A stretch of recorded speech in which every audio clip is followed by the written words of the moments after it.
Tingnan mo nga ako. Ang liit-liit na ito, tapos naniningil pa kayo. Eh kuya, ganyan yung pagsabi namin ng size ng baboy namin. Ay, siyempre mo, 12 mil. Ganyan kalaki. Bakit?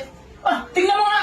Oh, Wala, ibabalik ko to. ano kaya sa akin sa amin na ano? Ibabalik ko yan. Ay, hindi pwede sir, balik nyo. Ano hindi? Tingnan niyo ang liit ito. 12 mil. Hindi pwede sir. Pero sir, tapos na yung mga bisita, gandaan, napakain nyo. O tapos ngayon, naniningil ka, hindi pa nga tapos, oh. Eh, ganun talaga sir, sir. Yan sinasabi ko sa'yo, tingnan mo naman, ang liit ng lechon nyo. Sir, kasi sabi namin sir, ang usapan sir, pag bigyan namin ng lechon, magbayad kayo agad sa amin. O bakit hindi ka makapagintay? At saka ang liit nito, hindi ganyan yung 12 mil, ha? Sir, tama nga si sir, sir, Brad, tingnan mo, yung lechon nyo. Unang-una, ang daming taba. Oh, Wala ka ng laman, eh. Tingnan niya, liit-liit. Grabe yan, oh. sir, huwag naman ganyan, sir. Ay, hindi po pwede yan. Kung gusto mo, ibalik mo. Ay, hindi, Oh. tinanggap-tanggap yan, sir. Anong hindi? Bayaran yan, sir. Tingnan nyo nga, ang liit niya, eh.